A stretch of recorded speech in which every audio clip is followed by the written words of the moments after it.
감흥반감이라는 짝패의 절대적인 힘, 이 짝패에 의해 촉발되는 움직임과 분산은 모든 형태의 닮음을 이야기합니다. 앞서 나온 세 가지 유사성은 이 짝패에 의해 재검토되고 설명됩니다. 세계의 부피 전체, 부합의 모든 인접, 경합의 모든 방향, 유비의 모든 연세는 사물들을 접근시키고 사물들 사이의 거리를 유지하는 감흥과 반감의 공간에 의해 지탱되고 유지되는 두 겹이 됩니다. 이 상호작용 때문에 세계는 동일한 모습을 유지합니다. 유사한 것들은 계속 현재의 모습을 유지하고 서로 닮아갑니다. 동일한 것은 여전히 동일한 것으로 남고 외부에 대해 빗장을 지른 채 자기에게로 틀어박힙니다. 그렇지만 여기서 체계는 닫혀있는 것이 아니라 열려 있습니다. 한쪽이 다른 한쪽을 완전히 동화시키는 것이 아니라 감흥, 반감에 의해 균형이 유지되기 때문입니다. 유비의 주인이 누구인지 명확히 선언되지 않았습니다. 16세기의 세계는 여전히 인간과 감흥하지 않는 반감들로 가득 차 있습니다. 그리고 자칫 잘못하여 반감 쪽으로 무게중심이 기울어버리면 유비 관계 자체가 망가지게 됩니다. 개를 보면 인류가 최초로 길들인 가축답게 늑대와 달리 개는 인간에게 친화적인 모습을 보여줍니다. 여기서 개는 인간에 대한 유비입니다. 인간이 훈련을 통해 관습을 주입당하듯 인간과 가족이 된 개 역시도 훈련을 통해 몇몇 규칙들을 주입당했습니다.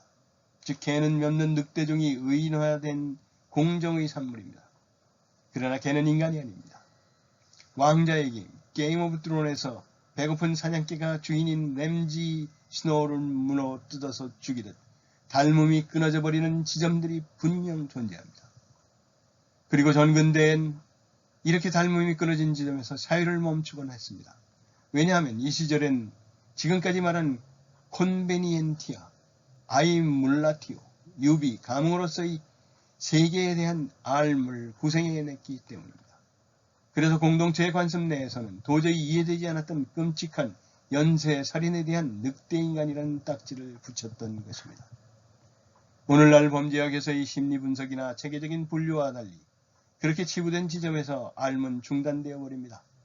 이런 이유에서 닮음으로서의 구성된 알의 체계는 반감이 강해지는 지점으로부터 그 세계 전체가 암흑으로 뒤덮여버리는 참사가 일어납니다.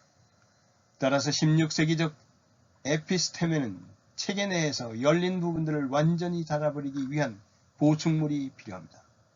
참고로 푸코는 이걸 유사성의 새로운 형상이라고 표현했습니다. 미셸 푸코는 말과 사물을 통해 모든 역사적 시대가 근본적인 인신론적 사고 방식을 갖고 있다고 합니다. 생물학, 경제학, 언어의 기원을 설명함으로써 진실은 무엇이며 주제에 대한 받아들일 수 있는 감론은 무엇인가를 알아보았습니다. 인간 과학의 기원에 대한 소개는 디에고 벨라스케스의 그림 라스 메니아스에 존재하는 시선, 은폐, 표현의 복잡한 네트워크에 대한 상세하고 법의학적인 분석과 토론으로 시작됩니다. 자세한 설명을 위해 푸코는 예술사적 조사의 다양한 텍스트에 규정되지도 필터링 되지도 않은 언어를 사용합니다. 우리는 화가가 우리를 바라보고 있는 그림을 보고 있습니다. 상호 가시성의 이 가느다란 선은 불확실성성, 교환, 거짓으로 이루어진 복잡한 네트워크 전체를 포함합니다. 화가가 우리가 그의 주제와 같은 위치에 있는 한에서만 우리에게 눈을 돌리고 있습니다. 재현적인 그림으로서 라스 메니나스는 유럽의 지성주의에서 고전주의와 현대주의의 두 큰 불연속 사이의 중간 지점에 있는 새로운 에피스템의 사고방식입니다. 이제 그 화가 디에고 벨라스케스는 그의 진동의 중심에서 고요의 순간에 사로잡혀 있는 모습을 볼 수 있습니다.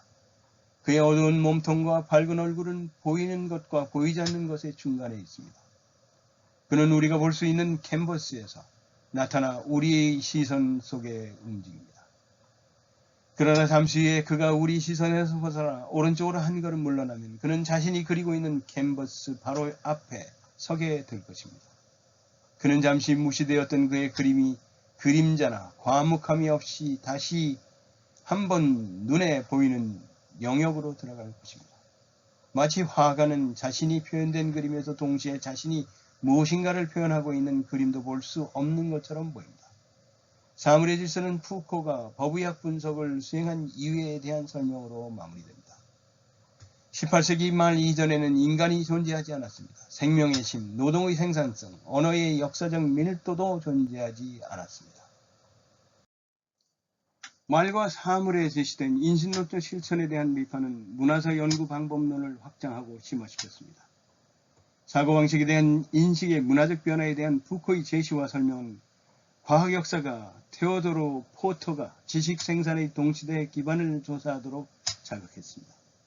조사 중인 과거에 대한 현대의 역사적 지식에도 불구하고 본질적으로 이해할 수 없는 상태로 남아있는 과거 사람과 사물에 대한 지식을 현대 범죄에 대한 과학 연구자의 심리적 투사라는 비판을 낳았습니다. 프랑스에는 말과 사물이 지식인 사이에서 푸코의 지적 탁월성을 인식시켰습니다. 철학자 장폴 샤르트르는 말과 사물에 대한 리뷰에서 푸코가 부르주아지의 마지막 바리케이트라고 말했습니다. 그에 대해 푸코는 샤르트르에게 불쌍한 부르주아지, 그들이 나를 바리케이트로 할 필요로 한다면 그들은 이미 권력을 잃은 거야 라고 말했습니다. 미셸 푸코의 말과 사물, The Order of Things에서 살펴본 바와 같이 1950년 푸코가 교수자기 시험에 낙방했을 때 필기시험에 대한 심사위원장의 코멘트가 이 책의 성격을 이야기합니다. 주어진 주제를 다루기보다는 자신의 박학을 과시하는 데 치우쳤음입니다. 이 말만 따라 말과 사물은 독자를 어리둥절하게 만들 만큼 난해하게 짝이 없는 책입니다. 어려운 문자 써가며 뻔한 이야기, 어렵게만 이야기하는 사람에게 박학다식한 잘난 체는 바로 이렇게 미셸 푸코처럼 하는 거라고 권하고 싶은 책입니다. 20세기에 발간된 우수하고 의미 있는 책, 백선 중 52번째 책, 인문학 부분 22번째 책, 미셸 푸코가 1966년에 출간한 말과 사물, The Order of Things를 마칩니다. 감사합니다.